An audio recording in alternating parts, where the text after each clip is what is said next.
Hello everyone, this is Shivangi. Welcome to Shiv classes. इस video में discuss करने वाले हैं पॉवर्टी और एनवायरनमेंट के बीच में क्या रिलेशन है, गरीबी और प्राइवेट के बीच में संबंध, कैसे ये एक दूसरे के ऊपर डिपेंड करते हैं। तो पॉवर्टी और एनवायरनमेंट जो है वो डायरेक्टली कनेक्टेड हैं एक दूसरे से और इन्फ्लुएंस करते हैं, और इनका जो इम्पैक्ट है लोगों के जीवन पे पड़ता है, इन्फ्लुएंस और इम्पैक्ट करते हैं लोगों के जीवन को। तो पॉवर्टी स्ट्रेस करता है। भाई पॉवर्टी जब लोगों के बीच में क्या है, पॉवर्टी है, तो वो किसके ऊपर दबाव डालता है, एनवायरनमेंट पे। और जब एनवायरमेंटल प्रॉब्लम होती है, ठीक है, वो किसकी तरफ लेके जाती है, उसमें उससे किससे सफ़र करना पड़ता है, पुअर जो पीपल है, गरीब जो लोग हैं, उन्हें ज़्यादा सफ़र करना पड़ता है। अब जो लोग हैं, चाहे वो रिच हैं या पुअर है, वो क्या कंज्यूम करते हैं, पानी को कंज्यूम करते हैं। भाई खाना, नेचुरल रिसोर्सेज जो भी है, भाई हमें सब कहाँ से मिल रहे हैं, नेचर से। जीने के लिए ये सब चीज़ चाहिए, चाहे वो इंसान गरीब है या अमीर है। सारी इकोनॉमिक एक्टिविटी वो डायरेक्टली या इनडायरेक्टली हम बोले सब किसके ऊपर बेस है, नेचुरल रिसोर्सेज के ऊपर बेच है। और सारा प्रेशर और किस पे है, नेचुरल रिसोर्सेज पे है। जो एनवायरमेंटल पे क्या पड़ता है, स्ट्रेस पड़ता है।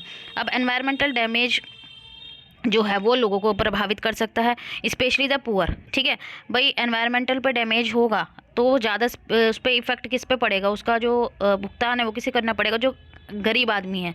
ठीक है, क्योंकि किसके किसके वजह से कि भाई जो उसका उसको गुड और जो हाइजीनिक लिविंग स्टैंडर्ड है वो नहीं मिलेगा। अब जो अगर हम बात करें, जो गरीब लोग होते हैं वो ज़्यादा डायरेक्टली किसके ऊपर, एनवायरनमेंट के ऊपर अपने सर्वाइवल के लिए डिपेंड रहता है एज़ कम्पेयर टू रिच।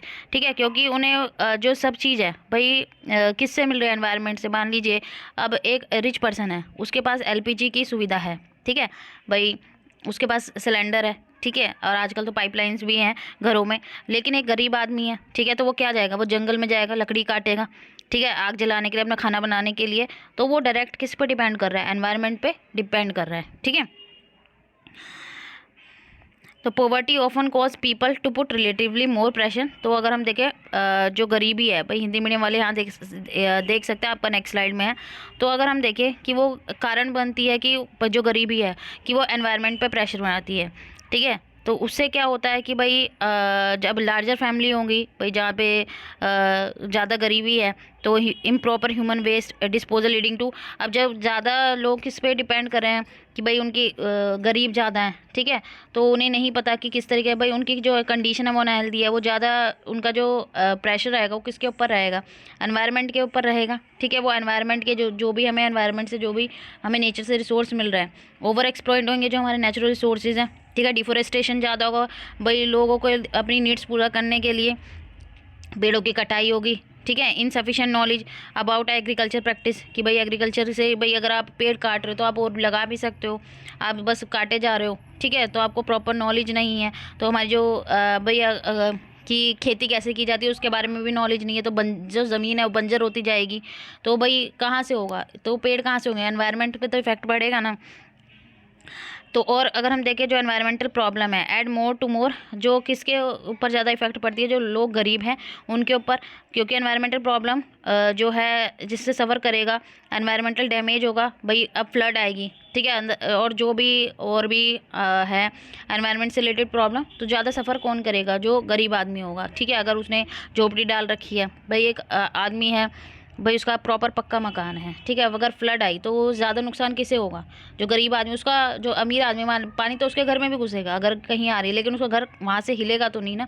ठीक है, लेकिन जो गरीब आदमी है उसका तो पूरा जो घर है वो तो उजड़ जाएगा ना। सॉइल इरोजन है, लैंड डिग्रेडेशन है, डिफोरेस्टेशन है, सब इससे क्या होगा, फूड प्रोडक्शन में क्या होगी, कमी आएगी, शॉर्टेज होगी। अब उससे क्या होगा, शॉर्टेज होगी, इन्फ्लेशन बढ़ेगा, इन्फ्लेशन बढ़ेगा तो प्राइस राइज होंगे। अमीर आदमी, उसकी इनकम अच्छी है, उसके पास सेविंग भी अच्छी है, तो वो खरीद सकता है खाने के लिए। लेकिन अगर कोई भी नेचुरल डिज़ास्टर आती है, उससे प्रॉब्लम की ज़्यादा किसे क्रिएट होगी, जो गरीब आदमी होगा। ठीक है, क्योंकि उसके पास इतना सेविंग नहीं है, इन्फ्लेशन आएंगे और चीज़ें, खाने की चीज़ें तक महंगी हो जाएंगी, तो वो कहाँ से खरीदेगा। तो दोनों ही आपस में रिलेटेड है कि पॉवर्टी किस पे इफेक्ट करती है, एनवायरनमेंट पे, और एनवायरमेंटल डैमेज किसको अफेक्ट करता है, जो पुअर पीपल होते हैं उसको। ठीक है, तो उनको फिजिकल उनकी वेलबींग है, ये सब चीज़ें मेंटली, सोशली, वो हर तरीके से जो है पुअर पीपल को जो है एक्सपीरियंस ये सब चीज़ें करनी पड़ती है, किसकी, एनवायरमेंटल डैमेज की वजह से। और सभी देशों की जो सरकारें हैं, ठीक है, वो देख रही हैं कि गवर्नमेंट की भाई हमें पॉवर्टी को क्या करना है, कम करना है, और एनवायरमेंटल जो डैमेज हो रहा है उसको भी हमें बचाना है, कि भाई ऐसे ऐसे ऐसे प्रयास करें कि जो हमारे नेचुरल रिसोर्सेज हैं वो डैमेज ना हो। तो इसके लिए हमें कैसी पार्टनरशिप चाहिए, कोलैबोरेटिव पार्टनरशिप चाहिए सभी सेक्शन में सोसाइटी के, यानी सिर्फ अमीर ही करेंगे गरीब ही करेंगे, सबको मिलकर करना है, तभी हम अपने जो एनवायरनमेंट है उसे बचा सकते हैं और पॉवर्टी को भी हम जो क्या कर सकते हैं, दूर कर सकते हैं। तो ये था हमारा पॉवर्टी और एनवायरनमेंट के बीच का रिलेशन। आई होप आपको क्लियर हो गया होगा। अगर वीडियो अच्छी लगी तो like it, share and subscribe my channel. Thank you.